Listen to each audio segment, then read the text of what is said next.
The amount of things you can fuck up when translating a book into another medium depends on the medium. Turning a book into an audiobook is practically easy.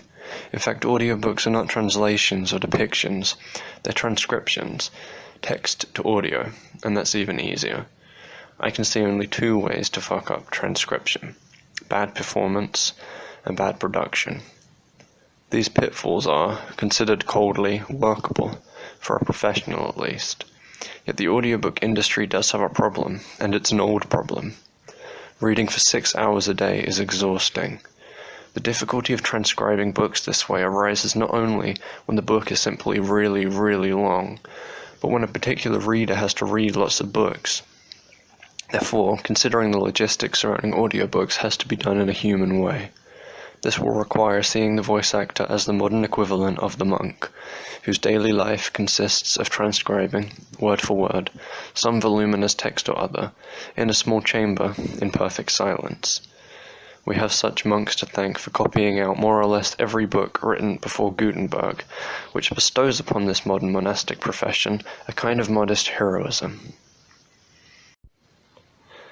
A book like William L. Shirer's Rise and Fall of the Third Reich, 57 hours, cannot be read by a normal person, or even a normal voice actor. Vocal titans like Grover Gardner or Charlton Griffin, who's read among 165 other books, The Rise and Fall of the Roman Empire at 126 hours, and Parallel Lives of the Noble Greeks and Romans at 83 hours, are called upon to do something that is a total slog, or in the words of many involved with last year's voice actor strike, vocally stressful. And nota bene, complaints of vocal stress during this time came interestingly almost exclusively from voice actors for video games, i.e. the people you hear screaming when you go on a killing spree in GTA.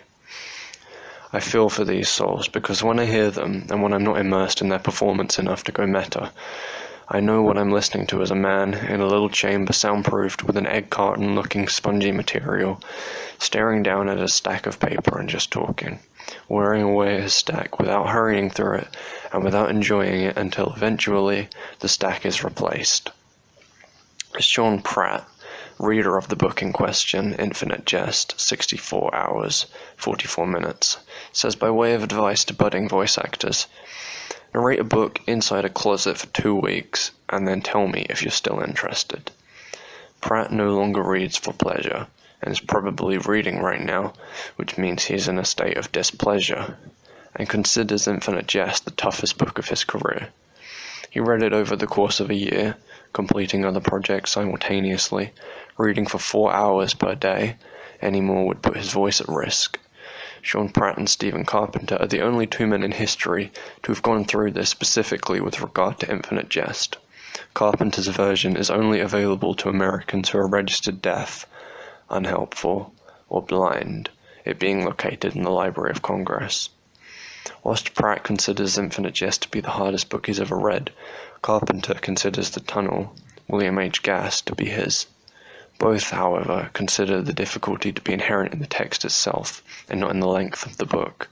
This speaks to the challenging nature of Infinite Jest, with its cornucopia of voices and rising, then falling, narrative slush, backwash. It's challenging even to someone who's just extracting the right noises from the words, and not even attempting to extract meaning from them, which, as anyone who's stared at a page for 10 minutes, reading but not reading well knows, is easier. Anyway, leaving aside all of the Metropolis-esque problems we haven't seen since Dickens of having a human engage in what truly is a machine's work, it dehumanizes its captive in a more thespian way. If a reader, and I've heard this here and there, missteps in the audiobook they're reading, even with only a subtle half-trip or 1 second of biased tone of voice, they shit. The reader of Sam Harris's controversial book, The End of Faith, apparently, I haven't heard it, weighs in on the book with his tone of voice in enough of a partisan way that Harris himself reread the book on his podcast so as to give it justice. He didn't get to the end, however, because he's not a voice actor, he is a neuroscientist, a different kind of hero. of course being actors, voice actors do have to make subjective judgment calls sometimes, which is one reason why computers can't do their work right now, on what a character sounds like, or on how to execute a particular pinball machine of a sentence, but this is simply different to, say, a film set, because the director, the author of the book, is not around to auteur an audiobook's performance and make sure, like Harris, that his work is being treated fairly. Which brings me onto the concept of turning Infinite Jest into a film. Written and directed generally means that a film is going to be, if not good, definitely someone's very deliberate creation. Someone is wholly culpable for a film that is written and directed by one person. An immediate problem that translating Infinite Jest into a film poses right off the bat is that it can only be directed.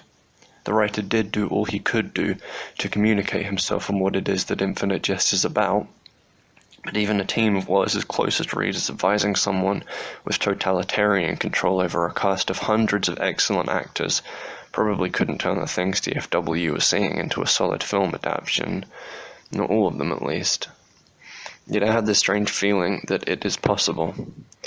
If you haven't read Infinite Jest, it doesn't, like a lot of people say, defy summary. It's about a finite number of people in a finite number of places who do a finite number of things that humans are pretty often found doing.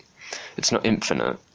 It has a plot which is broken into several, defined in the Oxford English Dictionary as more than two, but not many, subplots which cover, to bullet point at point blank, addiction, the cost of being really fucking good at something, giving your whole life up to be that good, something, in this case being tennis, and a couple of radical Quebecois separatist groups trying to locate Infinite Jest itself.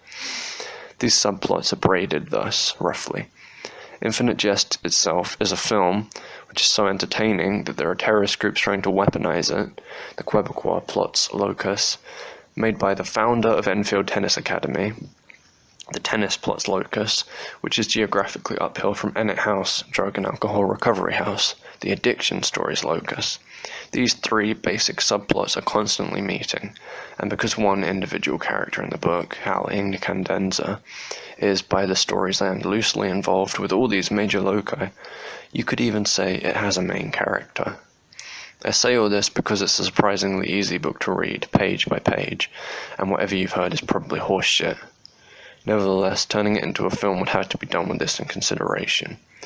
That the book exists is a miracle, so that a serious film adaptation would exist would have to be another miracle. Yet this miracle is, to read, just a book. What I mean is, it's just so many pages of so many words, none of which is impossible to read. Wallace said to David Lipsky, also, that he wrote it pretty much in the order you read it in. So it's not like the production line is particularly foggy. It was written page by page, word by word, by a guy whose normality, Wallace's, is shocking, considering what he created. This idea of breaking miracles into smaller constituent parts is clearly visible in the book, in the careful way addicts at Ennet House are taught to take the miracle of life itself, one day at a time. These addicts are taught that the only way they'll make it to the future without their substance is by taking their future as so many days, so many hours, so many minutes, so many moments. So what a filmmaker with a crosshair on this book needs to know is that no individual scene in this book will be too difficult to direct. Taking that from a line that's repeated in the book, that no single individual moment is in and of itself unendurable.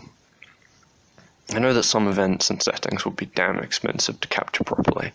For example, the Phoenix Cardinal Stadium where Oren Incandenza, that's Hal Incandenza's brother, he has two brothers, the other one is called Mario, settles on becoming an American football pro. The Great Concavity, the area on the map between the United States and Canada, which has been relinquished by both nations and is used as a behemoth dumping ground, roamed by feral hamsters and has all kinds of Fallout-like legends around it, or any genuine attempt to actually produce one of James O. Incandenza's, that's Hal Incandenza's father.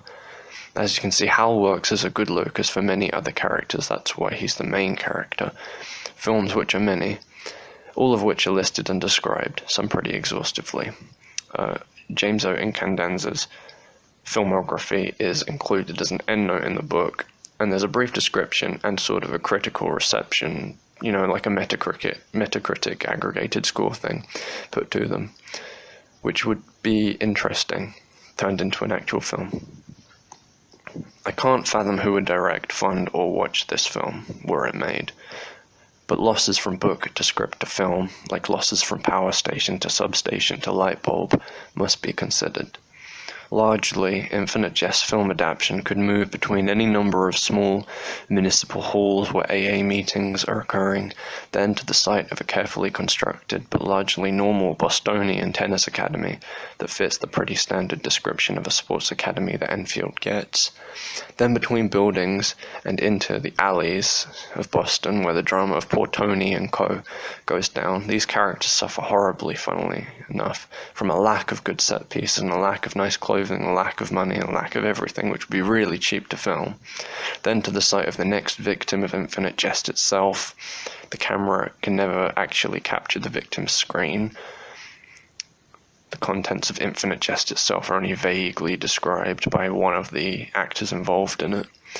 And eventually, through the actions of the mobile but wheelchair-bound Assassin de Fortil Rollin, a Quebecois separatist group considered VV, very violent, by the Royal Canadian Mounted Police and U.S. Office of Unspecified Services, 80% of whose story is literally told by Marat, a member of the terrorist group, who is found sitting on a rock in a desert some miles out of the city of Tucson, Arizona, talking to the American Hugh Steepley, a sort of co-conspirator, about the decline of America, which is represented on screen, so to speak, by a couple of dim lights in the distance, about why he wants to amuse it to death with Infinite Jest itself. Steepley tries to humanize America, and a slow dialectic about whether or not it should die, and whether or not it would be America's fault or not if it died, is conducted. This scene, being set on a rock in a desert and founded entirely on dialogue, would be cheap to shoot.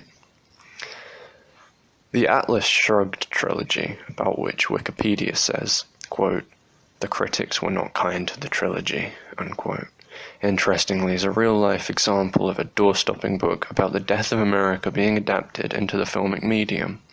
Why it failed, and it did, the third film gets an actual 0% on Rotten Tomatoes, is largely to do with how the book, Atlas Shrugged, is actually about the decline of America, i.e. its vital industries, namely its trains, which is all depicted down to the very final and very on-screen and expensive scene where the lights of Manhattan go out. All of this would, in an ideal film adaptation, have to be shot, and the producers of the trilogy simply didn't have the talent or the money to do that. Put simply, the Infinite Jest movie would be cheaper to make properly than the Atlas Shrugged movie, and the former is a better use of talent and money anyway. It seems like capturing the concepts Infinite Jest is so exhaustive of with a camera would mean making another trilogy that doesn't appeal to a mass audience. Infinite Jest would not be a blockbuster, which would, I imagine, be described as an American-Canadian and maybe French effort with international funding and production companies you've never heard of's logos playing for at least 5 minutes before the film actually starts. I'm thinking Enter the Void. The director would have to believe in the importance of their task and how, to succeed, they would be performing a miraculous service. They may well need to be a real-life crocodile, which in the book is an ex-addict who's so stone-cold, soberly aware of how much of a miracle it is that they're able to get out of and make their bed each day and live without dependence on their substance, that their understanding of the film's meaning is already there in their life, and they're ready to spend years preparing for it, and finally, they'll start teasing it out with patience and a camera, never once exerting themselves or going anywhere they've never been before. The cast is a concern for the director and their casting team, which has a lot to do with money, but the quality of advice the film's director is getting in the book about how the characters look, talk, and behave is incredible. A model actor would go through Infinite Jest over a 1 or 2 month period, highlighting everything their character says and does and thinks. They would see that understanding these people is a matter of listening to them. None of them is any reflection on the writer. All is needed is found in the book. tics and subtle extractions from the text would be appreciated by readers of the book if they appeared in the film, and they're there for a reason anyway.